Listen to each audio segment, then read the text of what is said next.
Good morning everyone. दोस्तों आज है अप्रैल 24 2022 और हम लोग करने वाले हैं द हिंदू न्यूज़पेपर की एनालिसिस। मेरा नाम है सितेंद्र चौधरी और रोज की तरह आपके लिए कुछ सिलेक्टेड टॉपिक्स लेके आया हूं। एक बार देखते हैं ब्रीफली आज दोस्तों क्या क्या करने वाले हैं। तो फ्रंट पेज पे जो न्यूज़ रहेंगी रोज की तरह हम वो लोग देखेंगे। उसके बाद पढ़ेंगे WTA और फूड सब्सिडी। ये मुझे ऐसा लगता है कि हमारे लिए बिल्कुल नया टॉपिक रहेगा। इससे पहले हम लोगों ने शायद इसके बारे में डिस्कशन किया है, लेकिन इस लेवल पे नहीं किया जो हम लोग यहाँ पे फूड सब्सिडी के बारे में पढ़ेंगे। WTO के बारे में तो हमने बहुत पढ़ा है। फूड सब्सिडी वाला मुद्दा इसलिए आया है क्योंकि इंडिया इजिप्ट को और कई दूसरी कंट्रीज को वीट एक्सपोर्ट करने वाला है और WTO कह रहा है कि भैया आप ये नहीं कर सकते। तो वो पूरा मामला क्या है उसको देखेंगे। IAS officer court taking bribe कोई नई बात नहीं है, बहुत बार पकड़ा जाता है, कई बार सामने आ जाते हैं, कई बार लोगों के सामने आते नहीं हैं। तो GS पेपर 4 में जो है करप्शन वाला टॉपिक हमारा रहता है, वहां से इसको हम लोग कवर कर सकते हैं। ब्लू स्टार, क्योंकि आज संडे है, संडे को तो थोड़ा साइंस एंड टेक का माहौल बनता ही है, तो इसी माहौल में एक नया टॉपिक आपको बताऊंगा जिसमें हम लोग करेंगे कि भैया स्टार्स यानी कि जो स्टार तारे, मतलब जिसको ये कैसे पैदा होते हैं, कैसे मरते हैं, हमारे सन का क्या फ्यूचर होने वाला है।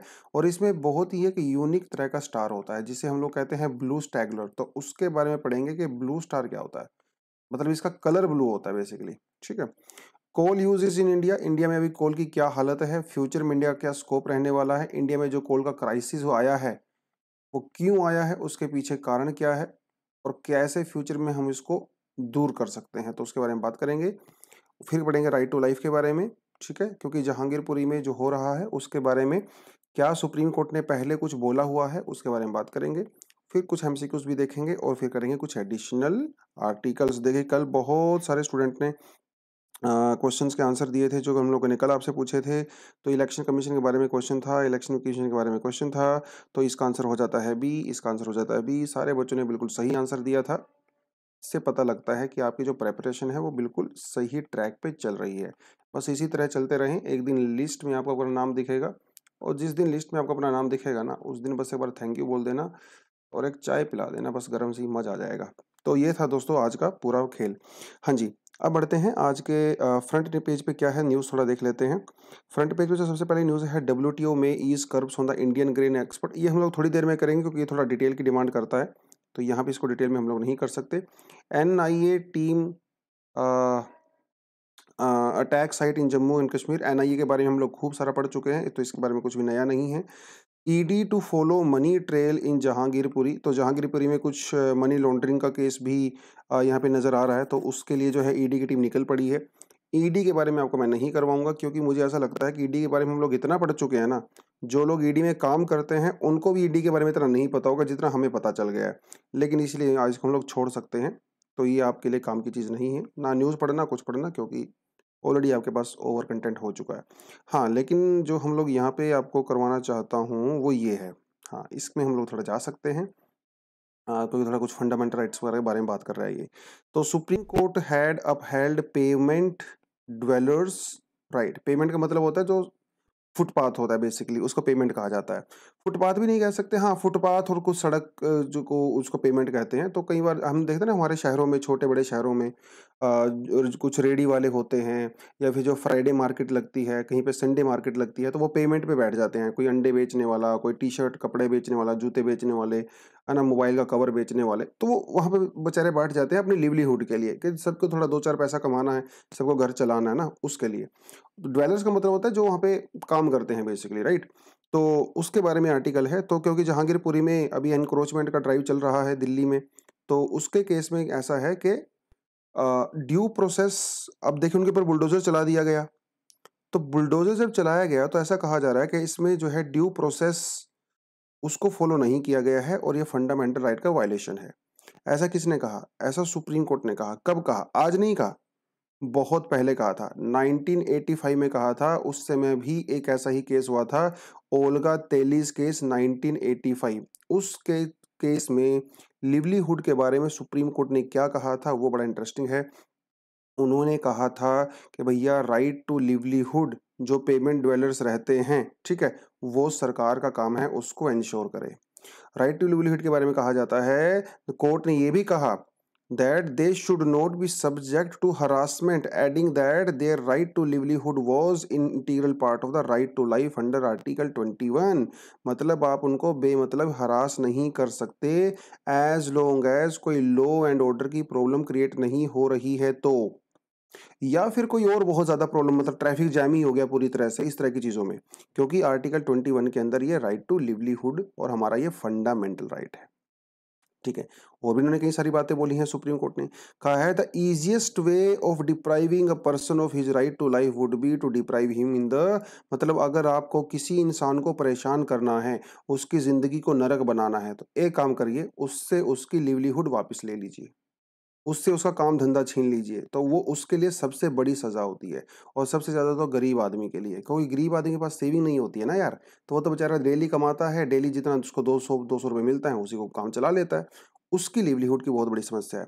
उसके अलावा इन्होंने कहा, सुप्रीम कोर्ट ने कहा, उन्होंने कहा दो the right to reside and settle in any part of the India under article 19(1)(e), तो ये राइट टू मूवमेंट की बात करता है, can not be read to confer the licence to encroach. उन्होंने कहना है कि हाँ, हमारा फंडामेंटल राइट ये कहता है कि आप देश में जाके कहीं पे भी रह सकते हो, लेकिन इसका मतलब ये नहीं कि आप पब्लिक प्रॉपर्टी पे एनक्रोचमेंट करो। लेकिन इसका मतलब ये भी नहीं कि सरकार जब चाहे उनके ऊपर बुलडोजर चलाए। अगर सरकार को एनक्रोचमेंट हटाना है तो ड्यू प्रोसेस को फॉलो करना पड़ेगा। ड्यू प्रोसेस का मतलब ये है कि जो सरकार एविक्शन करती है, जो वहां से एनक्रोचमेंट को हटाती है, वो फेयर होना चाहिए, जस्ट होना चाहिए, रीजनेबल होना चाहिए, तब आप जाके उसको हटा सकते हो। और अगर आप उसको हटाते हो तो कम से कम उसके रहने की कहीं आप प्रबंध भी कर सकते हो, है ना। देखिए, राइट टू लिवलीहुड का मतलब ये नहीं है कि हम लोग सरकार को ये बोले कि मुझे काम दो, अगर आपके पास काम नहीं है तो आप सरकार से जबरदस्ती काम नहीं मांग सकते। ये सुप्रीम कोर्ट कह रहा है। सुप्रीम कोर्ट ने कहा the state may not by affirmative actions be compelled to provide adequate means of livelihood and work to citizens. मतलब आप सरकार को कंपेल नहीं कर सकते कि मुझे काम दो, क्योंकि राइट टू लिवलीहुड मेरा फंडामेंटल राइट है। बट ये जो बट है ना, ये बड़ी खतरनाक चीज होती है।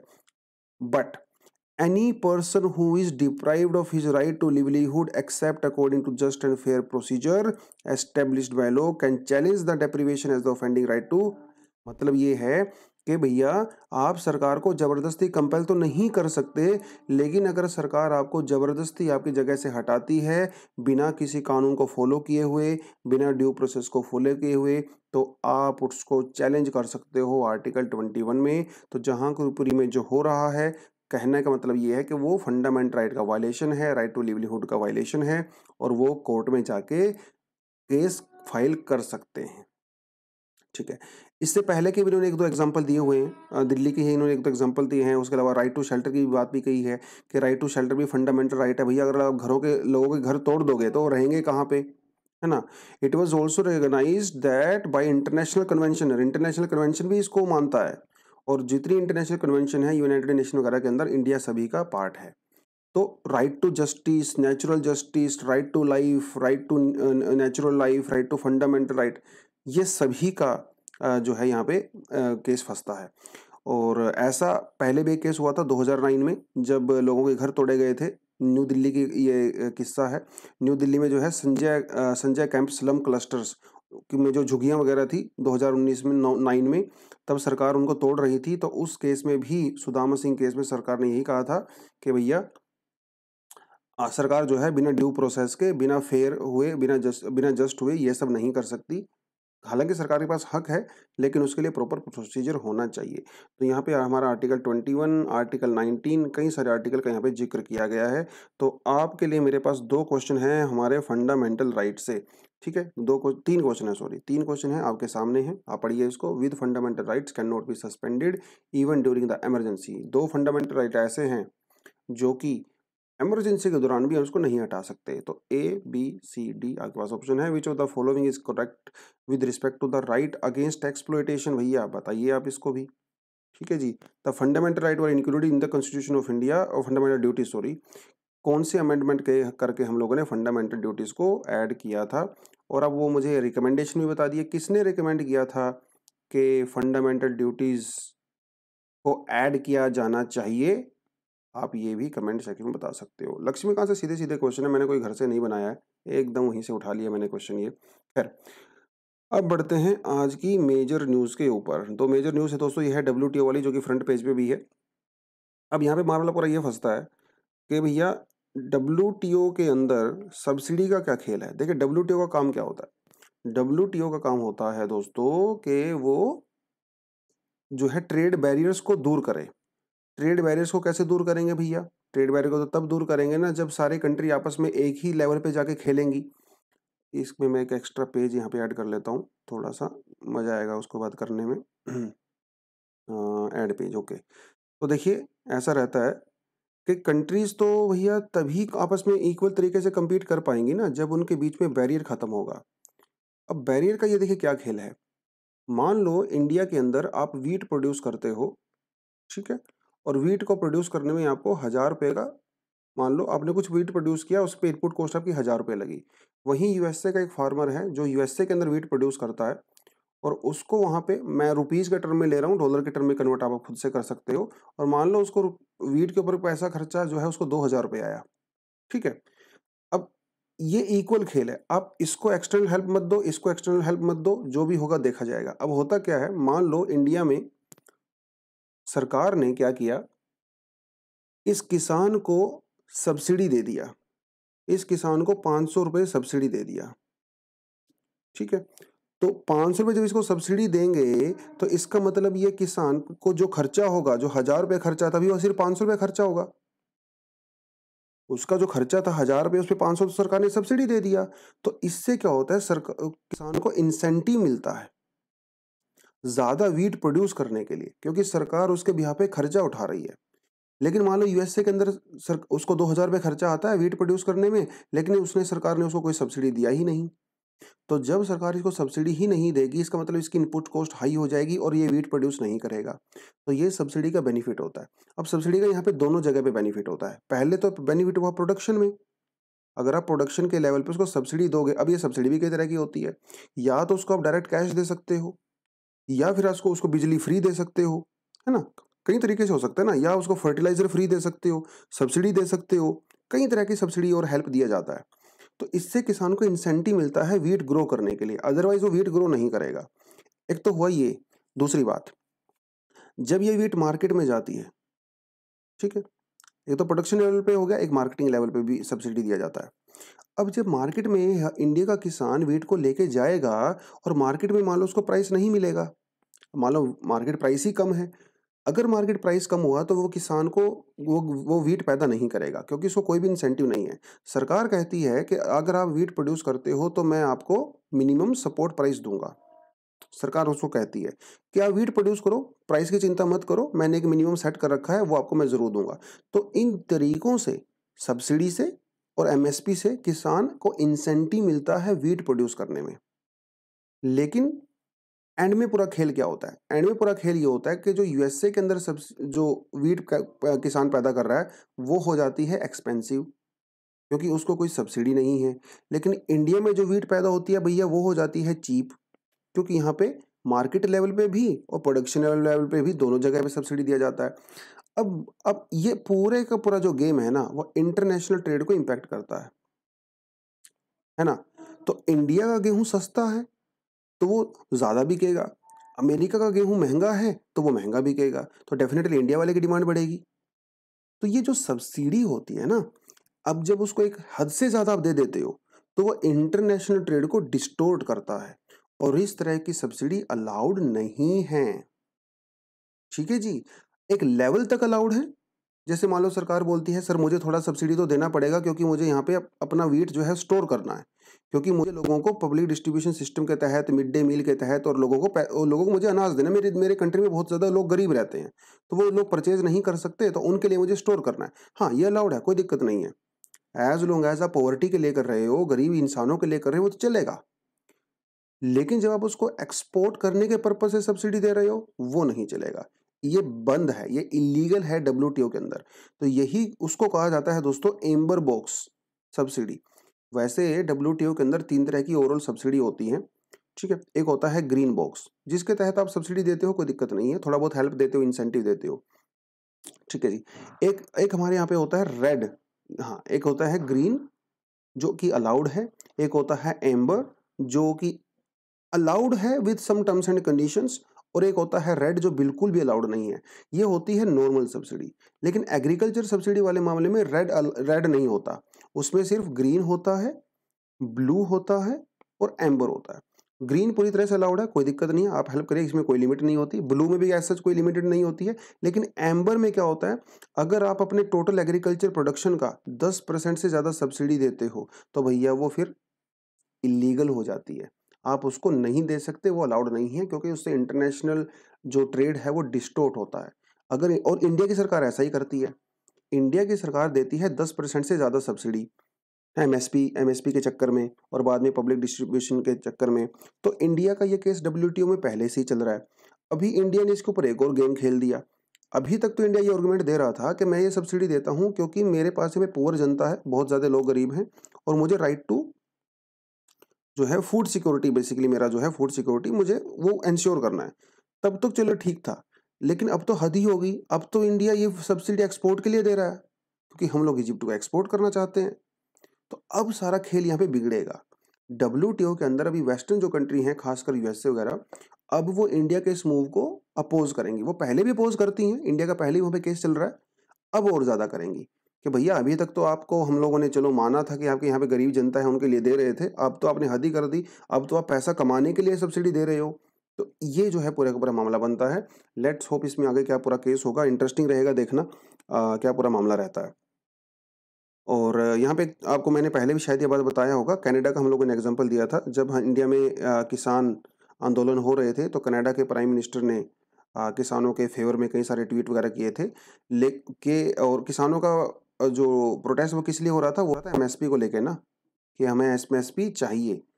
सरकार कह रही थी चलो कोई बात नहीं, मतलब वो आपको सबको पता है। लेकिन कनाडा, अब आपको पता है कि कनाडा ने डब्ल्यूटीओ के अंदर इंडिया के ऊपर केस किया हुआ है, और ये कहा हुआ है कि इंडिया को एमएसपी हटाना चाहिए। इंडिया जो एमएसपी देता है वो सही नहीं है। डब्ल्यूटीओ के अंदर कनाडा बोलता है कि एमएसपी नहीं होना चाहिए, इंडिया की जो सरकार करती है वो इलीगल है। लेकिन जब किसान एमएसपी मांग रहे हैं तो वो उनके फेवर में भी कर रहा है। तो ये बेसिकली एक हिपोक्रेसी होती है और कुछ नहीं होती है। खैर पॉलिटिक्स में जो लोग ज़्यादा नहीं जाएंगे, उस समय हम लोगों ने इसके बारे में कई बार बात किया था। आगे बढ़ते हैं अगले टॉपिक के ऊपर। ये मैंने आपको पूरा थोड़ा सा कंटेंट यहाँ पे दिया हुआ है, लेकिन मोटे मोटे तौर पे आपने इकोनॉमी अपने सेक्शन में पढ़ा भी होगा इसके बारे में, डब्ल्यूटीओ में सब्सिडी के बारे में। नहीं पढ़ा है तो थोड़ा मैंने एक्स्ट्रा कंटेंट आपको डाला है, लेकिन बताया जो मैंने है वो बेसिकली पूरा निचोड़ है वो इस पूरी बात का। IAS officer among 3 held on the graft charge. Graft का मतलब बेसिकली करप्शन ही होता है, जब आप किसी से ब्राइब लेते हो बेसिकली। ठीक है, तो भैया यहाँ पे एंटी करप्शन ब्यूरो ने, एसीबी ने राजस्थान में एक आईएएस ऑफिसर, ठीक है जी, और एक स्टेट सिविल सर्वेंट, मतलब स्टेट पीसीएस जिन्होंने क्लियर किया है और आईएएस, दोनों को पकड़ा है 5 लाख रुपए की, एक बिल्डर से, एक कॉन्ट्रैक्टर से ब्राइब लेते हुए, और इनको प्रिवेंशन ऑफ करप्शन एक्ट के अंदर धर लिया गया है। अब देखना रहेगा ये मामला क्या रहेगा। यूजुअली ऐसा होता है जब कोई आईएएस ऑफिसर या कोई बहुत बड़ा ऑफिसर ग्राफ्ट केस में पकड़ा जाता है, और अगर वो बहुत ज़्यादा लेवल पे हरास नहीं कर रहा है तो उस इतना ज़्यादा उस पर कार्रवाई होता नहीं, लेकिन उसकी प्रमोशन वगैरह में बहुत दिक्कत आ जाती है बाद में, क्योंकि फिर वो फाइल के अंदर चढ़ जाता है कि करप्टेड है। लेकिन उसको नौकरी वगैरह से तो खैर नहीं हटते, वो तो बहुत एक्सट्रीम केस हो जाता है। खैर ये देखना रहेगा इस केस में आगे क्या रहेगा। वो हमारे लिए इतना इंपॉर्टेंट भी नहीं है, लेकिन हमारे लिए करप्शन का टॉपिक इंपॉर्टेंट है। करप्शन दोस्तों होता क्या है, और करप्शन भी बहुत तरह का होता है, लेकिन हम यहाँ पे मॉनेटरी करप्शन की बात कर रहे हैं। Corruption refers to the act of misuse and abuse of power, especially by those, उनके द्वारा, in the government for the personal gain. अगर आप पर्सनल के लिए गेन के लिए या फिर किसी और बेनिफिट के लिए, किसी और फेवर के लिए अगर आप अपनी पोजीशन का मिसयूज करते हो तो उसे कहा जाता है करप्शन। ठीक है जी।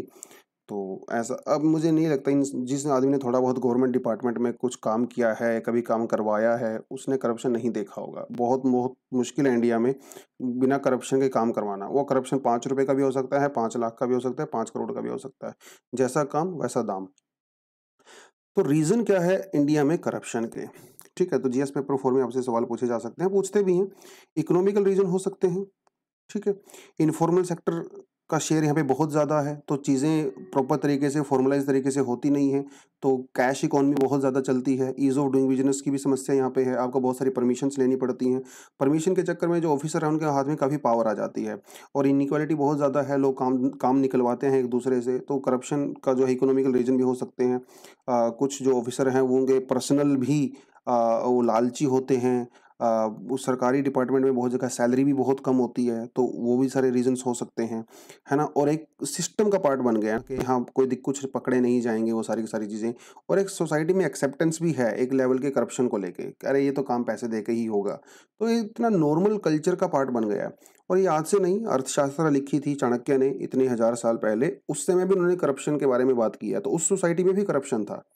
तो शायद करप्शन को आप निकाल नहीं सकते, क्योंकि करप्शन कैरेक्टर का करप्शन होता है, और जब करप्टेड कैरेक्टर होते हैं तो फिर वो हर जगह करप्शन भी नजर आता है। लेकिन करप्शन की एक सीमा होती है, उस सीमा से बाहर अगर करप्शन चला जाए तो पूरी सोसाइटी में केओस हो जाता है, वो उस लेवल तक नहीं जानी चाहिए। देखिए सोशल और एथिकल रीजंस भी होते हैं, है ना। सोशल डिस्क्रिमिनेशन होता है तो लोग उसको करते हैं। Failure of education system to impart values, education system में हम लोग वैल्यूज़ नहीं देते। मोरल एजुकेशन का जो पेपर होता है उसमें फोकस नहीं करते, बचपन से बच्चों को ये चीज़ें नहीं सिखाई जाती। ज़्यादातर फोकस हमारा रट्टा मरवाने भी रहता है, ये साइंस का रट्टा मार लो, फिजिक्स का रट्टा मार लो, साइंस, है ना, वो सब रहता है। तो मोरल वैल्यूज़ हमें ऐसा दी नहीं जाती।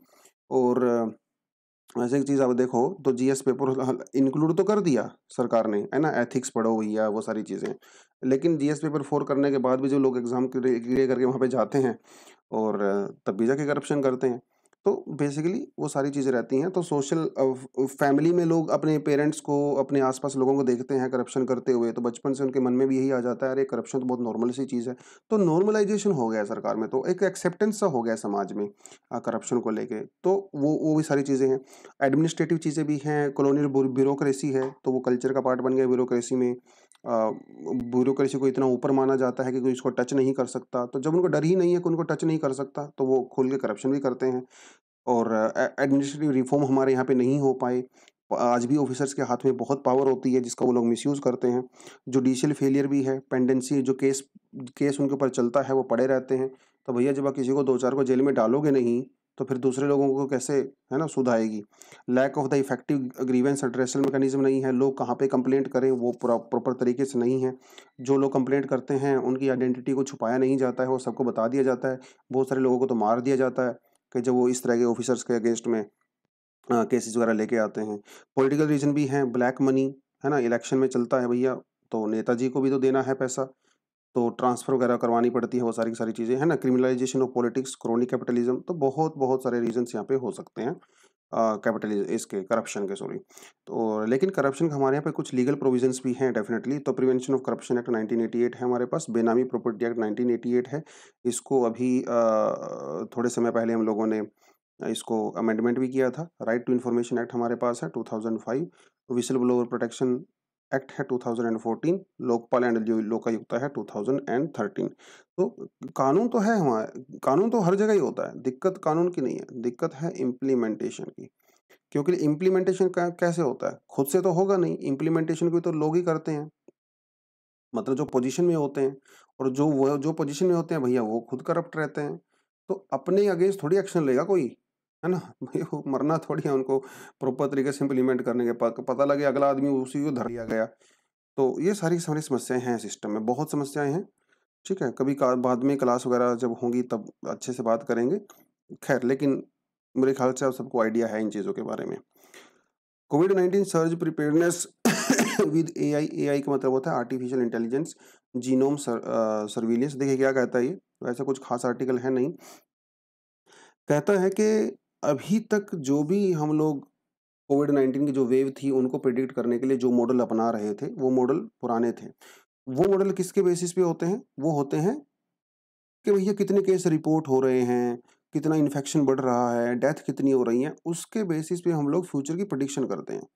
लेकिन ये जो नया सिस्टम है आर्टिफिशियल इंटेलिजेंस वाला, इसमें हम लोग बिल्कुल नया सिस्टम इंट्रोड्यूस कर रहे हैं फ्यूचर की वेव को प्रिडिक्ट करने के लिए।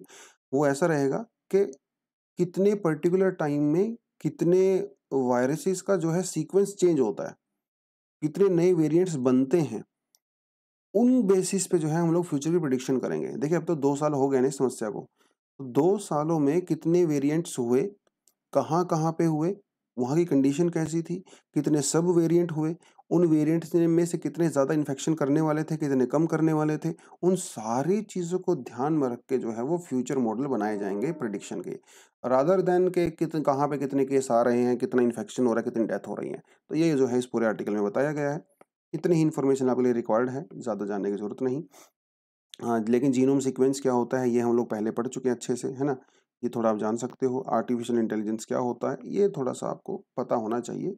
रादर देन इश्यू, थोड़ा इन चीज़ों के बारे में देख सकते हो।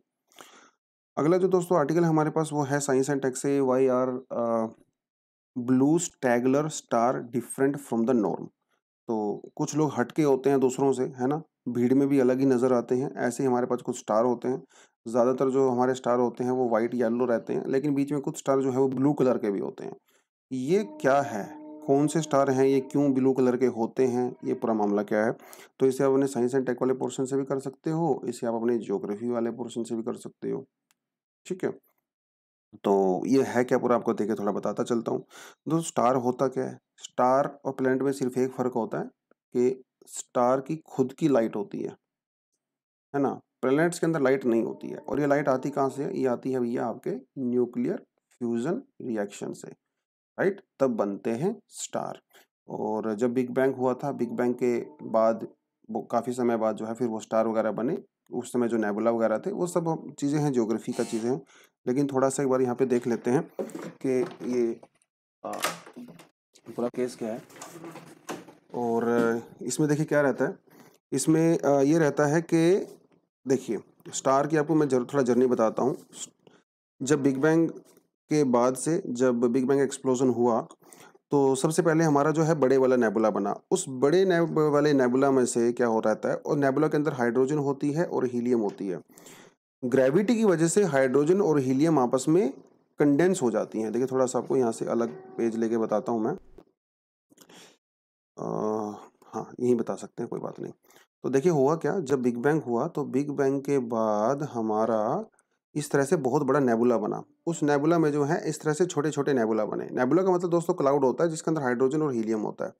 तो जब ये हाइड्रोजन और हीलियम आपस में कंडेंस हुए, तो इसके अंदर न्यूक्लियर फ्यूज़न हुआ। न्यूक्लियर फ्यूज़न हुआ तो लाइट भी बना, राइट?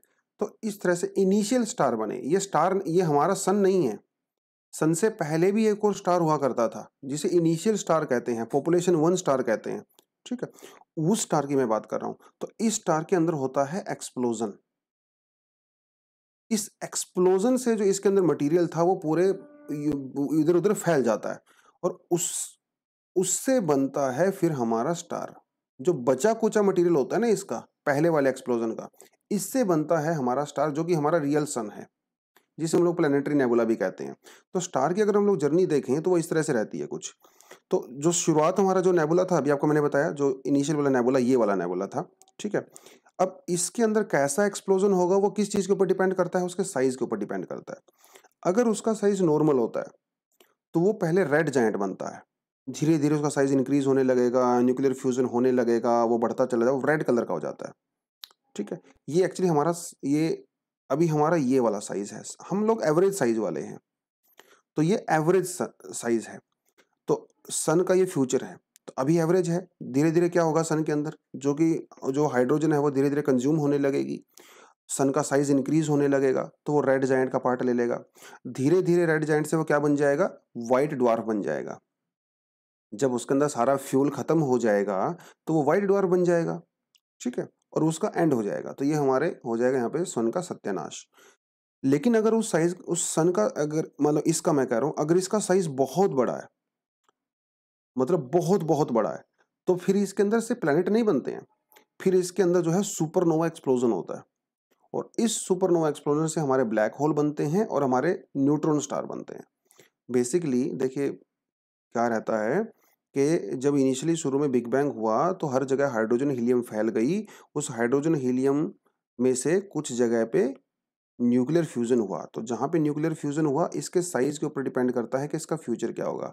अगर इसका साइज नॉर्मल है, देखिए आपके ज्योग्राफी के एनसीईआरटी के फर्स्ट चैप्टर में भी दिया हुआ है सब कुछ, और अगर इसका साइज नॉर्मल है तो वो सन बनता है। लेकिन इसका साइज अगर बहुत बड़ा है तो उसके अंदर सुपरनोवा एक्सप्लोजन होता है। सुपरनोवा एक्सप्लोजन से ब्लैक होल भी बन सकते हैं, न्यूट्रॉन स्टार भी बन सकते हैं, और ऊपर वाला जो नॉर्मल एक्सप्लोजन था उससे हमारा सन बनता है और प्लैनेट्स बनते हैं। ये रहती है पूरी कहानी। अब इस कहानी में आज का आर्टिकल कहाँ फिट होता है? वो फिट होता है, देखिए कैसे। वो स्टार की बात कर रहा है। यूजली मोस्टली जो स्टार होते हैं वो बेसिकली हमारे सन के जैसे होते हैं, जिसे हम लोग नॉर्मल स्टार कहते हैं, ठीक है। नॉर्मल स्टार कहते हैं, मेन सीक्वेंस स्टार कहते हैं बेसिकली जिसको हम लोग। ये हमारे सन जैसे होते हैं और इनका कलर कैसा होता है? वही व्हाइट कलर के होते हैं, और बाद में रेड कलर का रूप ले लेते हैं, फिर बाद में वो जो है व्हाइट ड्वार्फ बन जाते हैं। तो ये नॉर्मल जर्नी होती है। लेकिन कभी कभी किसी किसी स्टार के अंदर ब्लू कलर भी देखा गया है। अब उनके अंदर ब्लू कलर क्यों होता है? देखिए, ब्लू कलर का टेम्परेचर ज्यादा होता है, रेड कलर का टेम्परेचर कम होता है। Are getting this point? इसको थोड़ा ध्यान रखना आपने। देखिए, जो हमारी गैस होती है, जो चूल्हे पे हम लोग, मतलब हमारी जो नॉर्मल गैस होती है, अब एक चीज को देखना, उस गैस के नीचे की तरफ जो उसके फ्लेम होती है ना, उस फ्लेम का कलर रेड होता है और ऊपर की तरफ फ्लेम का कलर ब्लू होता है। क्योंकि ब्लू का टेम्परेचर ज्यादा होता है, रेड का टेम्परेचर कंपेरेटिवली कम होता है। तो ये ऐसे स्टार होते हैं जिनका ब्लू कलर होता है, जो कि एक्सपेंशन वाली स्टेज में होते हैं।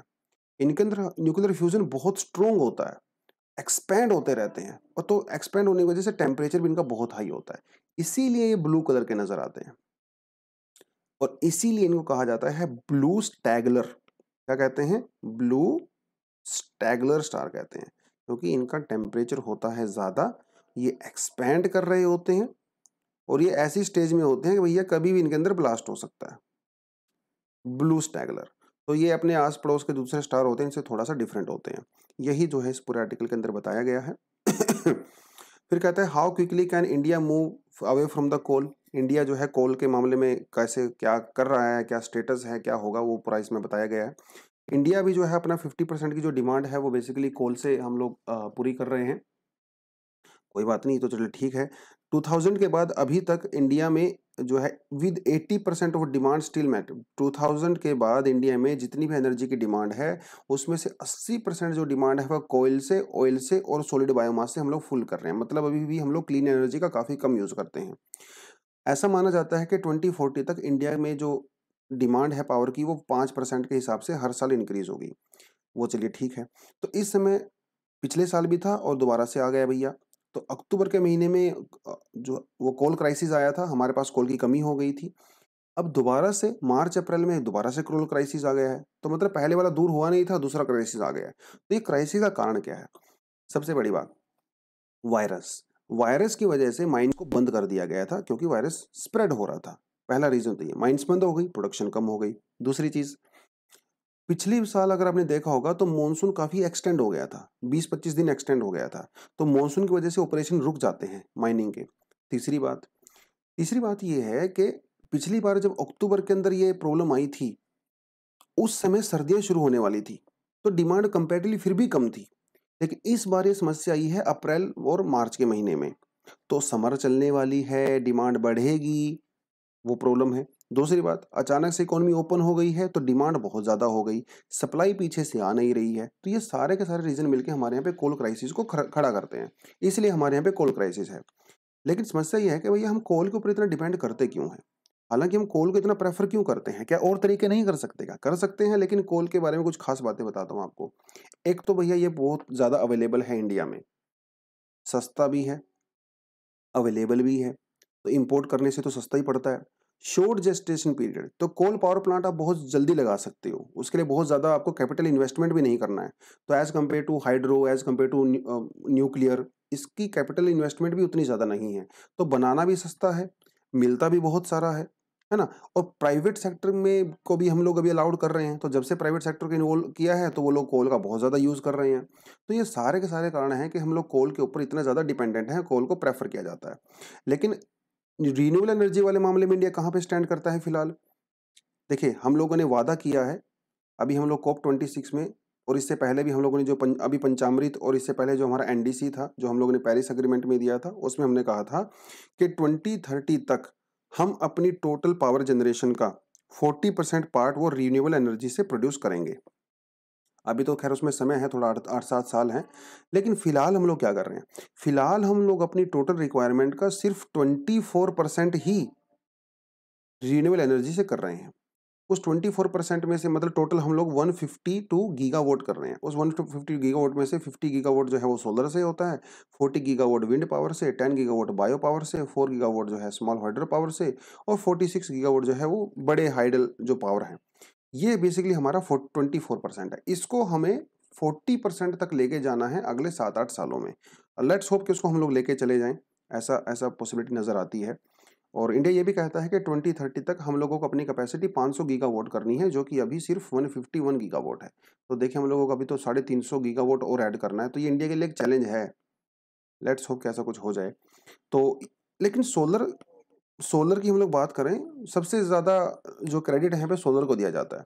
लेकिन क्या सोलर को यूज़ करना इतना मतलब क्या सोलर इतना ज़्यादा इफ़ेक्टिव सॉल्यूशन है? ये भी तो बहुत बड़ा सवाल है ना।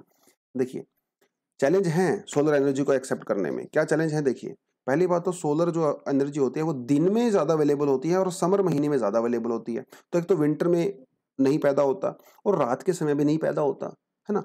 लेकिन ज़्यादा जो पीक डिमांड है वो कब होती है? वो होती है इवनिंग के समय में और नाइट के समय में। क्यों? क्योंकि नाइट के समय में लोग एसी चलाते हैं। ये सबसे बड़ी बात है। और जहाँ पे गर्म जगह है वहाँ पे एसी चलते हैं, जहाँ पे ठंडी जगह होती है वहाँ पे हीटर चलते हैं।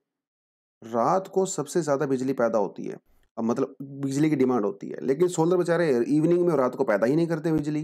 तो जब डिमांड होती है तो बिजली पैदा नहीं होती, जब डिमांड नहीं होती तो बिजली पैदा करते हैं। इसको कहा जाता है डक कर्व। तो सोलर एनर्जी की ओवर जनरेशन की समस्या भी है। भैया जब आपको रिक्वायरमेंट ही नहीं है बिजली की और उस समय अगर बिजली पैदा हो रही है तो उसका क्या करेंगे? कुछ नहीं कर सकते ना। तो इसे कहते हैं डक कर्व, मतलब बिना डिमांड के बिजली पैदा करना और जब डिमांड होती है तो बिजली पैदा नहीं होती। तो अगर रात को आपको बिजली चाहिए और सोलर पावर प्लांट आपने लगा रखा है तो रात को तो नहीं देगा ना, उसके लिए आपको क्या करना पड़ेगा? उसके लिए आपको स्टोर करना पड़ेगा बिजली और उसको ट्रांसमिशन करना पड़ेगा। अब इंडिया में क्या है ना, स्पेशल वेरिएबिलिटी भी है। जैसे मान लो आप गुजरात की बात करो तो वहाँ पे बहुत ज़्यादा विंड पावर है, अगर आप राजस्थान की पास करो तो वहाँ की बहुत ज़्यादा सोलर पावर है, लेकिन दूसरे स्टेट्स के अंदर तो ये पावर नहीं है। विंड पावर तो ज़्यादातर कोस्टल एरिया में ही होती है। तो इन बहुत ज़्यादा डिस्पैरिटी है इंडिया में अलग-अलग रीजन्स में। तो उसको कैसे दूर कर सकते हैं? ट्रांसमिशन के थ्रू। आप बिजली को गुजरात से दिल्ली लेके आइए और स्टोरेज के थ्रू। लेकिन ये आपस में ये भी बहुत महँगा होता है, बहुत एक्सपेंसिव होता है। तो इतने बड़े इंफ्रास्ट्रक्चर को खड़ा करना, उसको अपने ग्रिड के साथ जोड़ना, बिजली और भी महँगी हो जाएगी। सीज़नल वेरिएशन भी है, ठीक है? मॉनसून के समय में तो सोलर एनर्जी लगभग-लगभग काम ही नहीं करती क्योंकि वो क्लाउडी कंडीशंस रहती हैं, है ना? तो समस्याएँ हैं, सोलर एनर्जी भी एक अल्टीमेट सॉल्यूशन नहीं है। इनका सॉल्यूशन आपको मिलके बैठ के निकालना पड़ेगा, ये सारी चीज़ें आपको देखनी पड़ेंगी, ठीक है? तब जाके हम थोड़ा बहुत कोल को रिप्लेस कर सकते हैं। लेकिन नियर फ्यूचर में तो मुझे लगता नहीं अभी अगले 30-40 सालों के लिए हम लोग कोल को रिप्लेस कर पाएँगे, जब तक कोई नया टेक्नोलॉजी नहीं आता है। देखिए, जब हम लोग न्यूक्लियर के ऊपर फोकस कर रहे हैं, लेकिन पूरी दुनिया न्यूक्लियर को हटा रही है, इंडिया न्यूक्लियर को एक्सेप्ट कर रहा है, क्योंकि ये हमें एक क्लीन एनर्जी नज़र आती है।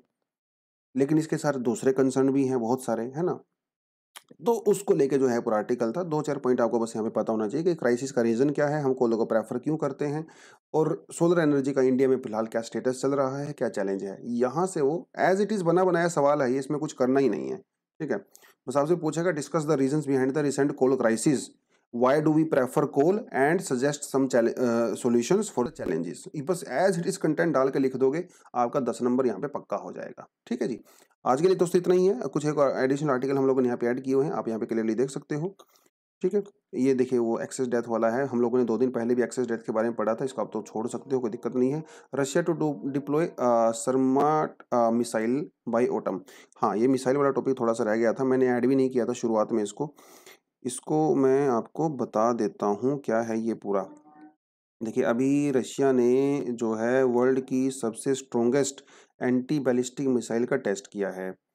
इंटरकॉन्टिनेंटल बैलिस्टिक मिसाइल का, जिसका नाम है सरमाट। इसे ऐसे लोग सैटर्न भी कहते हैं अमेरिका वाले, शैतान मिसाइल भी कहते हैं, क्योंकि भैया है ही इतनी खतरनाक। एक तो इसकी रेंज देखो आप, इसकी रेंज लगभग 7,000 मतलब 15,000 किलोमीटर के लगभग रेंज है इसका, 13-14 हज़ार के लगभग। तो दुनिया के 2 चक्कर काट सकता है।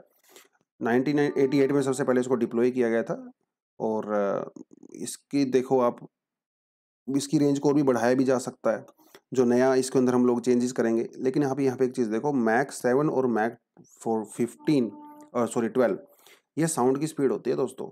तो मतलब ये साउंड की स्पीड से 7 टाइम्स ज़्यादा और 12 टाइम्स ज़्यादा दौड़ सकता है। तो ये होती है आपकी हाइपरसोनिक मिसाइल। हाइपरसोनिक मिसाइल है भैया। हाइपरसोनिक का मतलब ये है कि आपका दुश्मन इसको डिटेक्ट नहीं कर पाएगा, चाहे वो जितना मर्जी स्ट्रॉन्ग रडार लगा ले, रडार की पकड़ में आएगा नहीं। जब ये बिल्कुल आपके सर के ऊपर गिरने वाला होगा ना, तब उसको रडार पकड़ पाएगा। तब तक तो चिड़िया खेत चुग चुकी होगी, हालत खराब हो चुकी होगी। तो ये उसने डिप्लॉय किया है और रशिया ने साथ साथ धमकी भी दिया है। उनको ये कहा कि आप हल्के में मत लीजिए, अगर आप हमें थोड़ी ज़्यादा टेंशन देंगे तो आपको हम लोग बहुत ज़्यादा टेंशन दे देंगे। तो ऐसा रशिया ने बेसिकली बोला है। तो थोड़ा बहुत इसके बारे में आप देख सकते हो। उसके अलावा एक और छोटा सा आर्टिकल था, ये था अर्जेंटीना वाला। Argentina to revive Falkland issue in India. तो बेसिकली क्योंकि जो बोरिस जॉनसन ने इंडिया में विजिट किया हुआ है, तो अर्जेंटीना वालों ने सोचा हम भी मौका फ़ायदा उठा लेते हैं। क्योंकि अर्जेंटीना फोकलैंड आइलैंड को क्लेम करता है, लेकिन फोकलैंड आइलैंड को जो एडमिनिस्ट्रेट कंट्रोल करता है वो ब्रिटेन करता है। तो दोनों के बीच में जो है इसी के चक्कर में झगड़ा होता रहता है। 1980s में एक्चुअली इनके बीच में वॉर भी हुआ था। तो वॉर तो ऑब्वियसली अर्जेंटीना हार गया था, बट यस, तो तब से लेके इसके बीच में दिक्कतें आ रही हैं। तो अभी अर्जेंटीना का कहना है कि हम लोग मिस्टर मोदी जी से रिक्वेस्ट करेंगे कि वो जॉनसन से ये मुद्दा उठाएं और हमें सपोर्ट करें, है ना। तो ये जो है वो पूरा मामला है। अगर आपने ज्योग्राफी में ओशन करंट्स पढ़े हैं और ऑब्वियसली आपने पढ़े भी होंगे, आप मुझे ये बताइए कि जो फोकलैंड करंट है वो कोल्ड करंट है या वार्म करंट है, ठीक है। और इसी सवाल के साथ हम लोग इस सेशन को ओवर करते हैं। लेकिन आज जाने से पहले लास्ट चीज़ आपको बताता चलता हूँ कि 30 तारीख से हम लोग फाउंडेशन कोर्स अपना लॉन्च कर रहे हैं। तो अगर कोई स्टूडेंट इंटरेस्टेड है, बहुत सारे लोग हैं भी, बहुत सारे एडमिशन्स हो भी चुके हैं, तो आप जो है डिस्क्रिप्शन में आपको लिंक मिल जाएगा, वहाँ पर जाकर आप क्लिक करिए, ठीक है। और एडमिशन की पूरी इन्फॉर्मेशन ले सकते हो। व्हाट्सएप नंबर भी आपको दिया हुआ है, इस पर भी क्लिक करके इन्फॉर्मेशन ले सकते हो। और जो स्टूडेंट प्रीलिम्स के लिए टेस्ट सीरीज ज्वाइन करना चाहते हैं उनके लिए बता देता हूँ कि टेस्ट सीरीज भी हम लोग शुरू कर रहे हैं 7 तारीख से, 7 मई से। और यहाँ पे आपको क्विज मिलेंगे, आपको क्लासेस मिलेंगी, आपको जो है मैगजीन वगैरह मिलेगा। मतलब कोई दिक्कत आपको आएगी नहीं, खुल के आप इसको भी कर सकते हो। डिस्क्रिप्शन में आपको वो भी लिंक मिल जाएगा। सिर्फ और सिर्फ नॉमिनल सी 8,000 रुपये की फीस यहाँ पे रखी हुई है, लेकिन दिक्कत कोई आएगी नहीं। मेंस 2023 तक जो है आपको वो पूरी एक्सेस उसकी रहने वाली है। दोस्तों इसी के साथ आज के सेशन को ओवर करते हैं। Thank you very much, all the best and जय हिंद।